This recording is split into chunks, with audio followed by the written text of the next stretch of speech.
Adventures in Colorectal Cancer, 2026, 06, June 4th.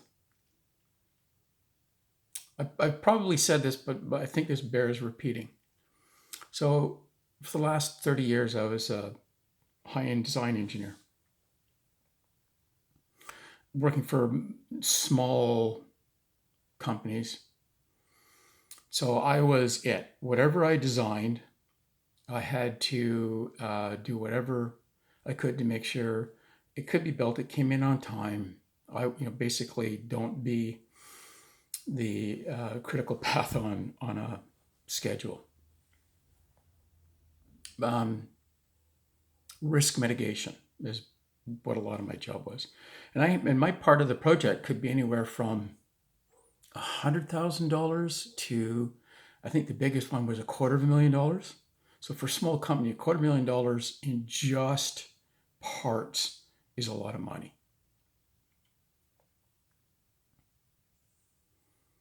So, when I look back at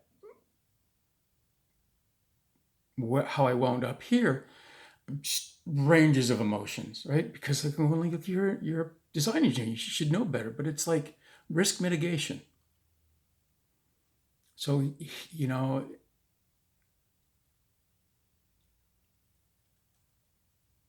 10% of the or 90% of the people who get a fit test are negative. Of the positive people, 95% of the people who test positive and fit don't have cancer. When they took the polyp out of my rectum, they smeared the margins so they don't know if they got it all. So they want to do a resection on the rectum. Because of the location, they want to take the whole rectum. If it had been that much higher in my rectum, it would be a completely different surgery. But because it wasn't, so I'm on the wrong side of everything on this. Absolutely everything. Which is just, blows my mind. Like no break at all on this.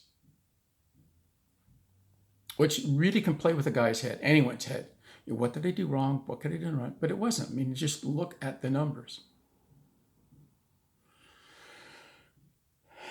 So I've been talking to a lot of my friends about this and saying, well, I don't have a family doctor. And it's endemic in BC. In BC, a guy not having a family doctor and just going to the same doctor in a clinic is regular.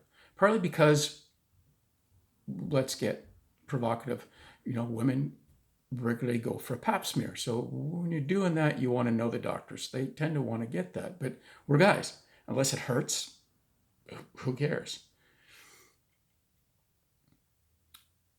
And no one told me how. So like, I do this, do that. And you look at the odds and you're going like, Jesus, like it's so slim that I even have cancer. Like, why?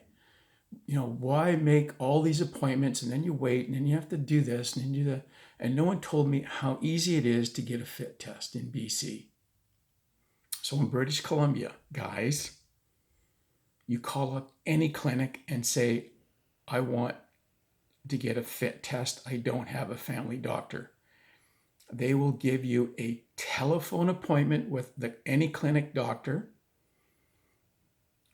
In a few days, he will email you the lab requisition. You take that down to a Staples and you print it off. You take your care card and the printed lab requisition. You stand in line at a Life Labs.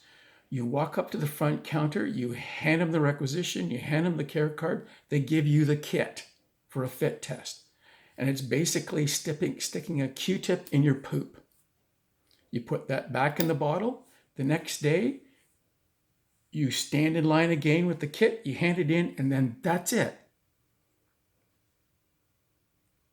If you test positive, you will hear very shortly from BC Cancer, like within days, because they want you in for screening.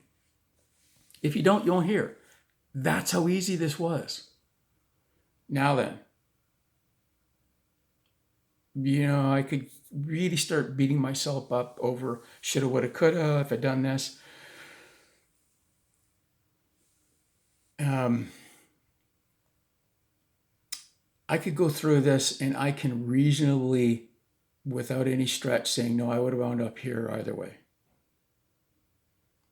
The possibility of not winding up here is equal as the possibility of winding up where I am.